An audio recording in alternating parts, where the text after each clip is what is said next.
You're listening to the best of the Morning X, dropping back into the interview from a few moments ago. This is the original 99X. The most unbelievable pageant ever. 50 women will compete to marry a mystery multi-millionaire she won't meet until she says I do. A 2-hour event ending in a legal marriage on national television. Who wants to marry a multi-millionaire? I do. Tuesday at 8 on Fox.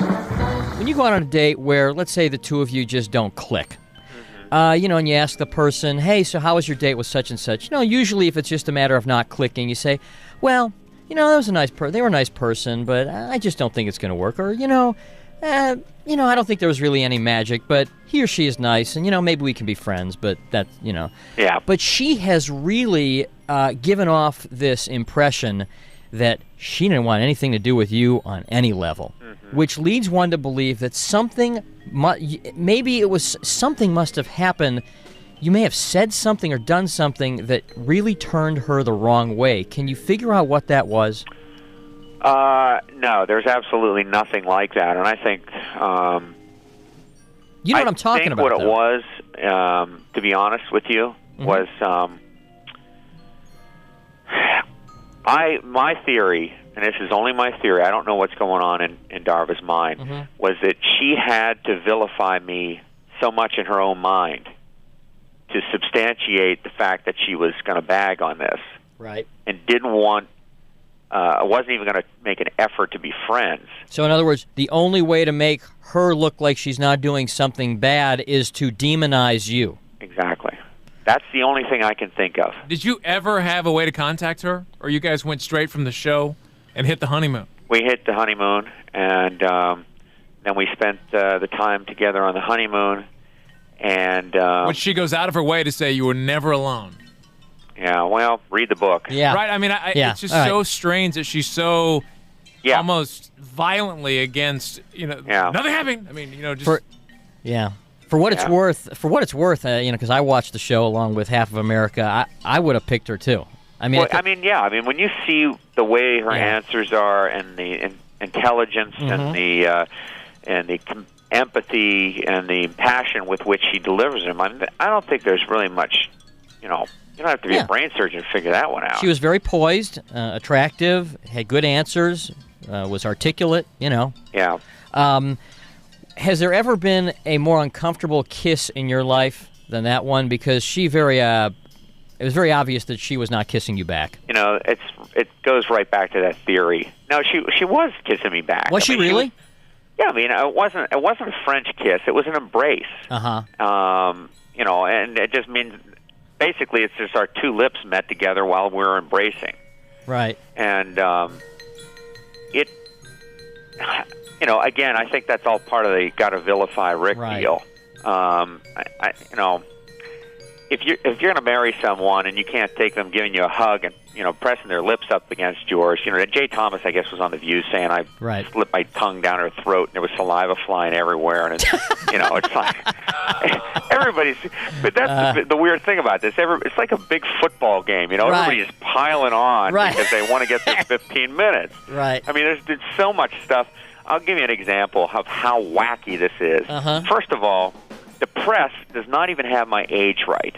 How old are you? I'm 43. Okay. And they put 42. But the point is, they can't even get the most basic facts correct. Okay. They just run with whatever nugget they can get. Exactly. I mean, it's just... I have this article from the National Post in Canada that is so inaccurate. I mean, it's just scary. What's the wackiest thing you've heard? Oh, that I'm $600,000 in debt. Okay. And it's... Are paparazzi still camping outside your house there? No. They finally gave up and headed over to Darva's. Yeah, I'll tell you how weird this has gotten, guys. You want to hear a good one? Yeah. You can address a letter anywhere in North America to Rick Rockwell, Encinitas, California. No address, no zip code, and it gets to me. You're like Santa Claus. Exactly. I'm like freaking Santa. You don't even have to spell Encinitas right. That is I got funny. one from a prisoner in Ohio to Encinitas, California. Needs $8,200 for his defense fund. Oh, that's great. What's the best joke you've heard? Like best late night joke that you've heard? The best joke I've heard was Craig Kilborn. It said, we're going to get it annulled. We're going to split everything 50-50. She's going to get 7.5 minutes, and I get 7.5 minutes. Oh, that's not bad. That is not bad. I thought that was great. And did you? And then I wrote a couple. I'm actually sending my own jokes as submissions about to Jay yourself? Leno. Oh, are you? Yeah, and that's when my second restraining order came out. This male roommate of mine from 20 years ago filed a restraining order because he skipped town with our utility money. This is way before I was a millionaire. And I thought, oh, great, Jay Leno will be doing this thing. And then another bizarre twist to this multi-millionaire fiasco. Today, Barbara Walters is doing an exclusive interview with the only person in America who hasn't filed a restraining order against Rick Rockwell. That's good. That's good. It's. Yeah, I hear you guys cracking up. Yeah. Well, it's. I'm laughing on the inside, and that's what kind of. Don't let it out. One last thing we ran. My wife does that. I'm used to it. Yeah, that's right. She laughs at your jokes. We happen to have. We had gotten a hold of the tape of when you were on Jeff and Jer's show in San Diego. Yeah. And that was a tough morning for you. I mean, that was still the wounds were obviously very fresh, and you broke down. What happened that morning? What got you to that point? Well, I hadn't been sleeping, and you guys made the point before. I mean, I was catching 2 hours here, 3 hours the next night, and very fitful and not eating properly. And I'm surprised I hadn't gotten really sick over this whole thing. But at that point, I woke up at 3:30 in the morning, and I walked into my home office because I couldn't sleep. And I sat down on my computer, and I put my hands on my keyboard, and I just lost it. I mean, I literally was just sobbing uncontrollably for an hour, and I think that sometimes you just have to let that out. And my thought process was I couldn't make any sense of all this. I didn't know why God had put me here and why He was, He had led my path to all this. And I was trying to think of, what I had done in my life that was so heinous that, that He was doing this to me, and it was a lot of that confusion and just, that pile-on mentality, and it was really, really strange. I mean, I went from being a guy who separates his trash and taking my recycling bins out to the curb a couple weeks before to, like, a guy that everybody in America had an opinion of, and now the National Enquirer separates my trash for me. Were they really doing that?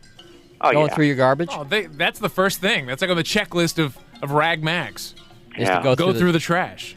So it was just kind of a culmination of like lack of sleep and pressure and media scrutiny, and if you felt so emotionally vulnerable, why would you even go on the show that day? I didn't have any handlers. I didn't have any publicist, no manager, no agent, nothing. And I just woke up and I almost canceled and just said no. And then, those guys, it'll be in the book too, but they did a bunch of things. They were not supposed to have cameras in that room. There were not supposed to be any cameras there. And I walk in, and there's 5 camera crews, and they're using it for their own personal gain. And the only reason I agreed to do it with them, I don't know those guys, was because they were going to give me some money, which I donated to charity.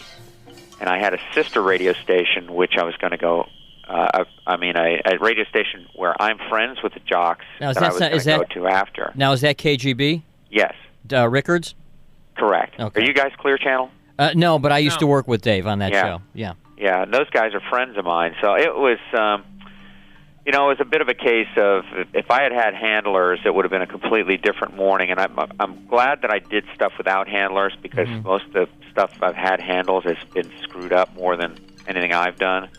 But, live and learn. Right. I'll say, it does seem like in the aftermath of all this, and we've seen both of you on all the shows, and I get kind of I get an impression that she is not handling this. She's over-dramatizing a lot, too. It's become a very, almost drama queenish. And I've seen your interviews, and I say, well, he seems to be somewhat taking this in stride and, letting it go. And, you seem to be having a little bit of fun with it.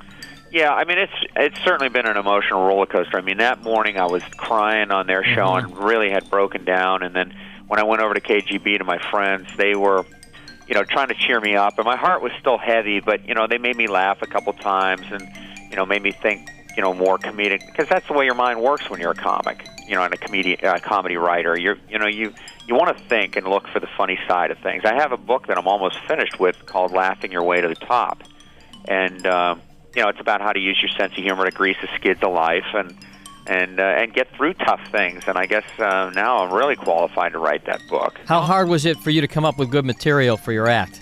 Not very. I'm guessing not. Subject matter laying on the table. What was the first joke that rolled into your mind? The first one was, I hope my wife takes this offer to pose nude for $3 million because I'd like to see her naked before we get the marriage annulled. That's right.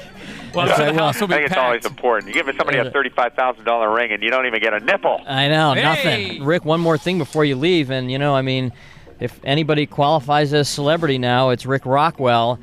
We do a thing called the Fish Quiz.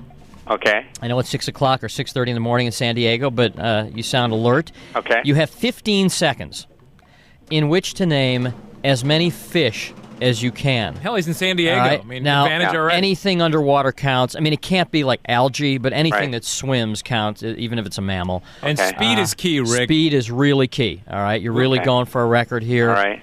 And we'll give throw your 15 thoughts. seconds up on the clock. Ready, and... Rick, Rockwell Fish Quiz, go. Minnow, trout, sturgeon, salmon, bluegill, sunfish, koi, halibut, cod, sturgeon. I think I already said that. Nine. Minnow, Nine. That's it. All right. It's all over. The champion has 18, who is 19. 19. Ken Block from Sister Hazel, the band Sister Hazel. Yeah. He's the champ. It's But tough. 9, good showing. Why couldn't I think of shrimp? Shrimp. Don't worry about it. Thank All you, right, sir. thanks, guys. Thank you for Bye-bye. talking Rick to us. Rockwell. The best of the Morning X. 99X.